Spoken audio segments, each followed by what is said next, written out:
예수님이 태어나시는 성탄절입니다. 참 오랜만에 화이트 크리스마스인 것 같습니다.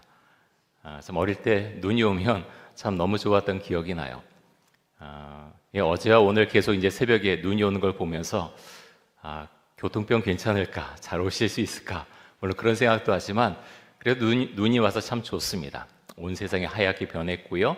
그래서 화이트 크리스마스 맞이하게 된 것 참 감사하고 너무나 기쁩니다.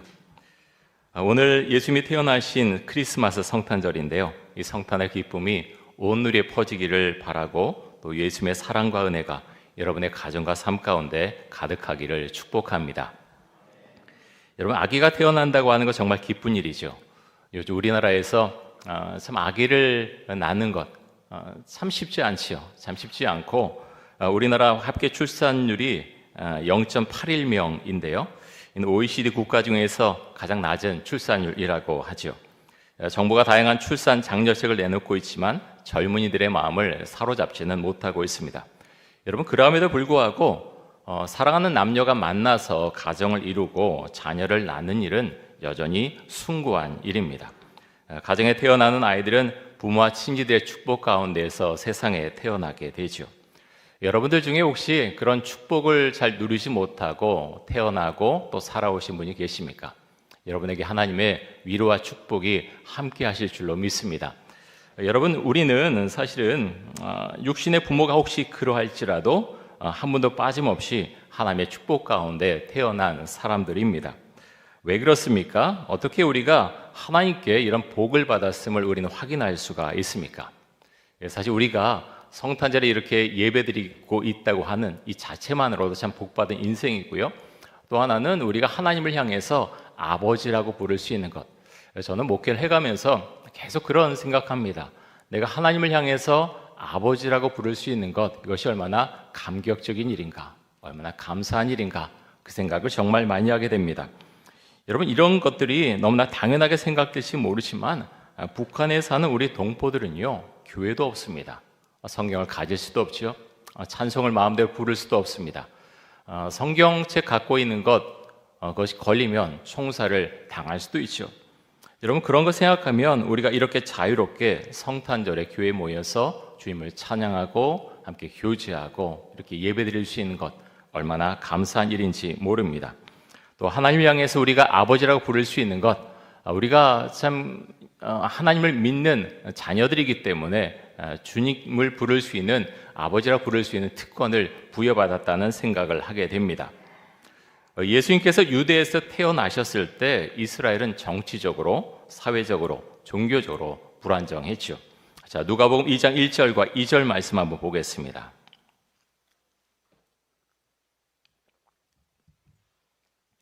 그때 가이사 아구스도가 영을 내려 천하로 다 호적하라 하였으니 이 호적은 구레뇨가 수리아 총독되었을 때에 처음 한 것이라. 여기서 말하는 가이사 아구스도는요, 로마 제국의 옥타비아누스 황제를 말합니다. 이 옥타비아누스는 주전 27년에 로마 원로원으로부터 존귀한 자, 고귀한 자라는 의미를 가진 아우구스투스라는 그런 칭호를 받게 되죠. 우리 성경에서는 이제 원래는 시저 아우구스투스인데 이것을 가이사 아구스도로 음역을 해서 지금 적었습니다. 이 가이사 아구스도가 호적 명령을 내린 이유가 크게 두 가지가 있는데요. 첫 번째는 세금을 원활하게 징수하기 위해서였고, 두 번째 이유는 군대 동원 능력을 파악하기 위해서 지금 호적하라고 명령을 내린 것이죠. 그런데 여러분, 겉으로는요, 이렇게 힘을 가진 군주가, 힘을 가진 황제가 모든 세상을 지배하는 것 같지만 사실은 그렇지 않죠. 지금 이 경우도 마찬가지입니다. 황제가 명령을 내려서 요셉과 마리아가 호적을 하러 베들레헴으로 가는 것 같지만 여러분, 그렇지 않지요. 하나님의 통치하심, 하나님의 계획하신 가운데 이 모든 것이 놓여져 있습니다. 사람들이 볼 때는 호적하러 가는구나 라고 해서 세금 징수 위해서 또 그리고 군대 동원 능력 파악하기 위해서 이렇게 하는구나 사람들이 생각할지 모르지만 그것이 아니고 가장 중요한 하나님의 계획이 무엇인가 하면 하나님의 아들 예수님을 베들레헴에서 태어나게 하기 위해서 지금 호적을 행하게 허락하셨다고 하는 것입니다. 자, 누가복음 2장 3절에서 5절까지 말씀 한번 보겠습니다.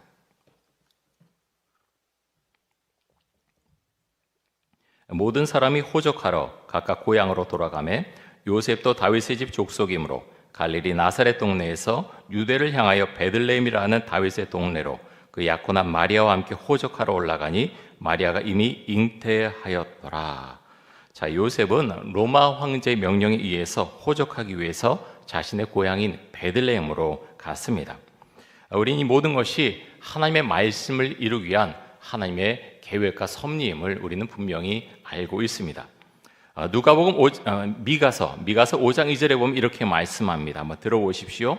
베들레헴 에브라다야, 너는 유다 족속 중에 작을지라도 이스라엘을 다스릴 자가 내게서 내게로 나올 것이라. 그의 근본은 상고의 영혼에 있느니라. 자, 구약 성경에 나오는 이 미가 선지자가 이것을 미리 예언을 했다는 거죠. 이 약속의 말씀을 하나님께서 이제 베들레헴에서 예수를 탄생하게 하심으로 이 말씀을 이루어 가셨다고 하는 것입니다.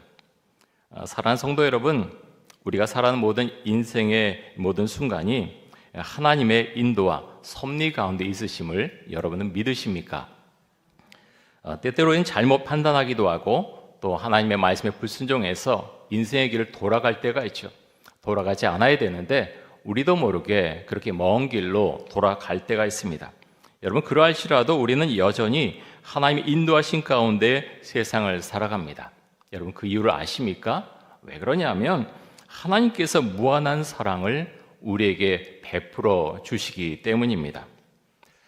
제가 얼마 전에 오랜만에 유튜브에서 잘잘법을 봤습니다. 여러분, 잘잘법 한번 보셨습니까? 이 잘잘법은 잘 믿고 잘 사는 법의 준말이죠. 여기 보면 참 여러 해 전에 나왔는데 참 좋은 목사님들 또 좋은 교수님들이 나와서 참 좋은 메시지를 축약해서 잘 전해 주십니다. 한 3년 전에 연세대학교 김학철 교수님께서 예수님은 누구신가 하는 제목으로 유튜브 영상을 올리셨는데요. 김학철 교수님께서 이 영상에서 예수님에 대해서 이렇게 설명을 하셨습니다. 우주의 본질인 제한 없는 사랑을 주신 분이 예수님이십니다. 우주의 본질인 제한 없는 사랑을 주신 분이 바로 예수님입니다. 이렇게 설명을 하셨습니다. 그러면서 예로 드신 것이 여러분 탕자의 비유 아시죠? 누가복음 15장에 보면 돌아온 탕자의 이야기가 나오는데요. 아버지에게 두 아들이 있었습니다. 근데 둘째 아들이 아버지에게 유산을 요구를 하죠. 중동 지역에서 살아있는 아버지에게 유산을 요구하는 것은 아버지 빨리 죽으세요 라는 말과 마찬가지 말이었죠. 참 페류나 같은 그런 아들이었죠. 근데 놀랍게도 아버지는 둘째 아들에게 유산을 줍니다. 둘째 아들이니까 3분의 1에 해당되는 유산을 주었을 것입니다. 근데 여러분, 그렇게 유산을 받았어도요, 아버지가 살아계시면 그 재산권을 행사할 수가 없었습니다. 근데 놀랍게도 아버지는 그 둘째 아들에게 그 재산을 행사할 수 있도록 허락을 해줍니다. 그렇게 하니까 어떻게 합니까? 둘째 아들은 아버지를 떠나죠. 먼 나라에 가서 허랑방탕하게 살다가 그 가진 재산을 금방 탕진하게 됩니다. 설상가상으로 둘째 아들이 갔던 그 나라에 크게 흉년이 들었지요. 궁핍해졌습니다. 먹을 것이 없어졌죠. 돼지 치는 일을 하게 됩니다. 하지만 그 돼지 치는 일을 하게 되지만 돼지들이 먹는 쥐염 열매조차 마음껏 먹을 수 없는 가련한 처지가 됩니다.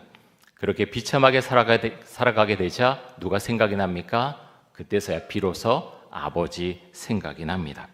배가 고프니까 아버지 생각이 난 거죠.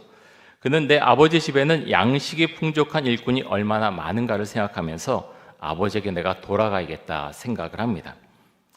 여러분, 우리에게 자녀들 정말 사랑스럽죠. 사랑스러운 자녀들이지만 철이 들지 않은 자녀들은 배가 고플 때 그때서야 사실 비로소 부모를 생각하는 경우가 많습니다. 특별히 타지에 가서 돈이 떨어졌을 때 연락하는 경우가 많이 있죠. 여러분, 근데 탕자의 비유에 나오는 이 둘째 아들 그래도 참 감사한 것은 이 둘째 아들이 다른 데로 가지 않고 아버지께로 돌아왔다고 하는 것입니다. 이 이야기의 클라이맥스는 둘째 아들이 그 거짓골을 하고서 아버지에게 왔는데 그 아들이 왔을 때 이 아버지가 보여준 모습입니다. 아버지는 멀리 보이는 아들을 보고서 달려가서 목을 안고 입을 맞추면서 그를 맞아주지요. 여러분, 그 당시 중동 지역은요, 가부장 사회였습니다. 있을 수 없는 일이죠. 아버지가 이렇게 하는 일은 볼 수가 없는 일이었습니다. 하지만 이 아버지는 문화적인 배경과 체면조차 멀리하고 둘째 아들을 따뜻하게 맞아줍니다. 사랑하는 성도 여러분, 여러분에게 예수님은 어떤 분이십니까? 성경은 예수님이 우리에게 제한 없는 사랑을 베푸시는 분이다라고 말씀합니다. 돌아온 탕자 이야기에 나오는 이 아버지는 하나님이기도 하면서요, 또한 예수님이기도 합니다. 하나님의 아들이신 예수님께서 인간의 몸을 입으시고 춥고 더러운 마국간에 태어나셨습니다. 자, 누가복음 2장 6절과 7절 말씀을 보겠습니다.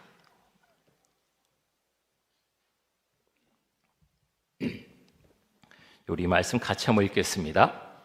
거기 있을 그때 해산할 날이 차서 첫 아들을 낳아 강보로 싸서 구유에 누였으니 이는 여간에 있을 곳이 없음이러라. 강보는요, 어린 아이를 덮는 데 사용하는 작은 이불을 가리켜서 강보라고 말하죠. 근데 마리아는 첫 아들을 낳아서 이 강보에 싸서 구유에 누였습니다. 여러분, 구유가 무엇입니까? 짐승의 먹이통이죠. 말이나 소가 먹이를 먹는 여물통이 구유입니다.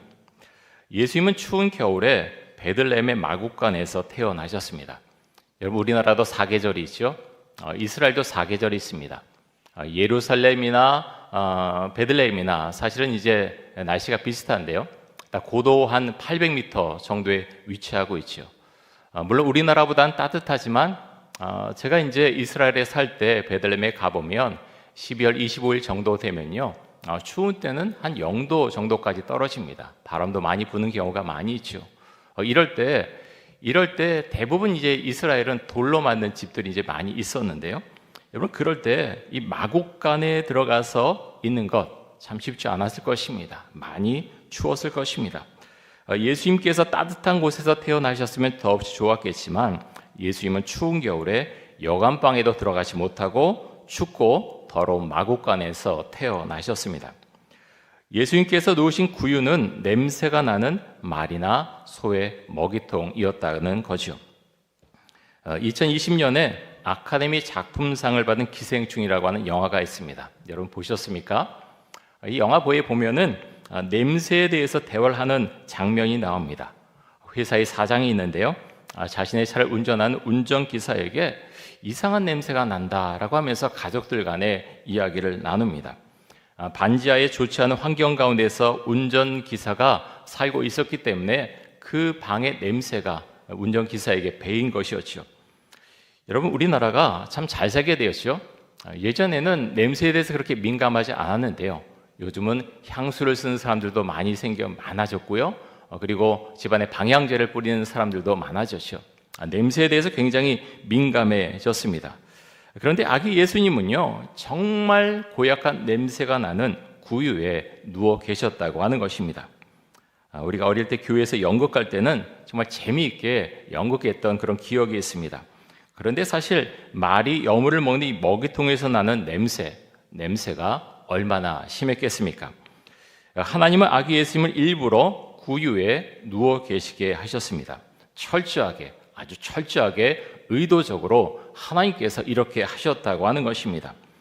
부잣집에 좋은 향기가 나는 침대에 아기 예수님을 누워 계시게 한 것이 아니고 냄새나는 짐승의 먹이통에 예수님을 누워 있게 하셨습니다.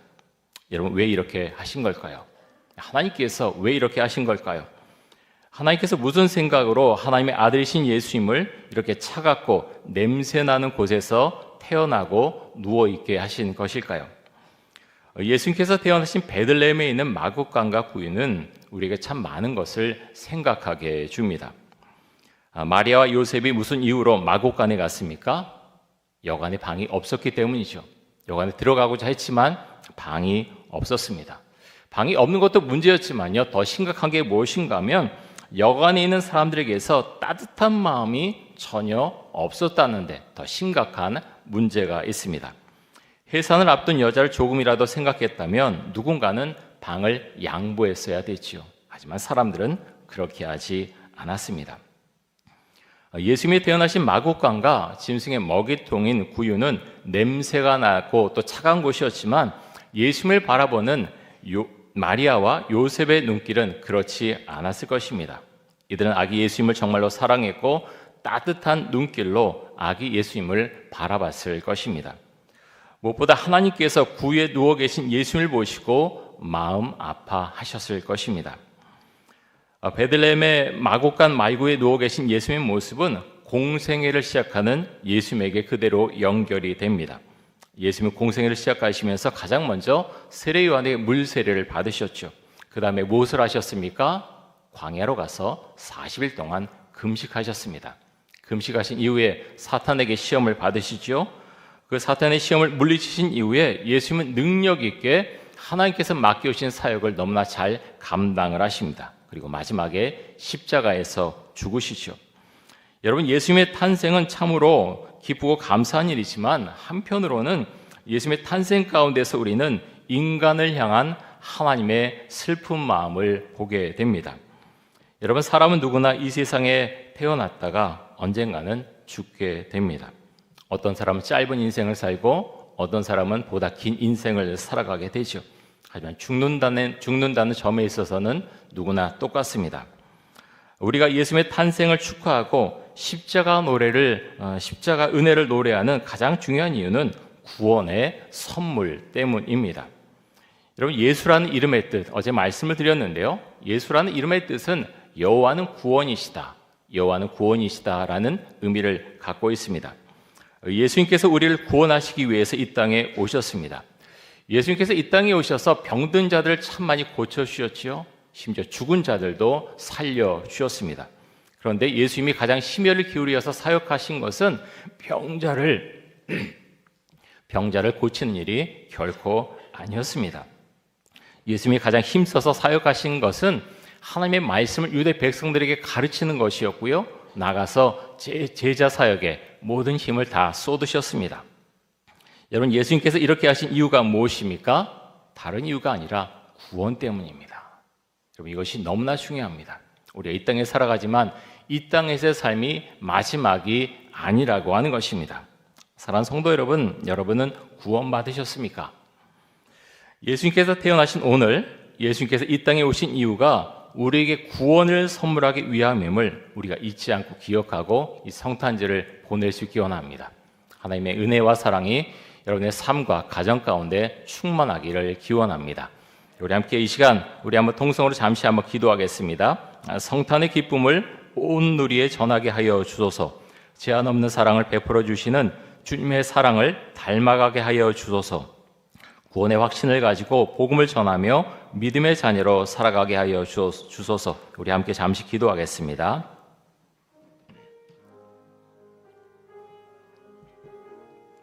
사랑의 주님, 주님 우리 가운데 함께 하시고 은혜를 주시기 원합니다. 귀한 성탄절에 하나님, 우리가 주의 앞으로 나왔습니다. 우리 마음의 평안과 또 은혜를 주시고 예수님께서 우리를 위해서 또 나를 위해서 이 땅에 오셨음을 우리가 마음으로 고백할 수 있길 원합니다. 특별히 하나님, 이 자리에 구원의 확신을 갖지 못한 우리 성도들이 있다면 지금 함께 하셔서 그 마음 가운데 구원의 확신을 주시고 예수님께서 나를 위해서 우리를 위해서 이 땅에 오셨음을 우리가 기억할 수 있기를 간절히 원합니다. 하나님 아버지요, 하나님 성탄의 메시지가 온 우리에 퍼지기를 원하고 하나님, 우리 가정과 또 우리 교회가, 대한민국 교회가 또 전 세계 모든 교회가 하나님의 평화와 은혜를 함께 노래할 수 있기를 원합니다. 하나님, 평화와 은총을 주옵소서.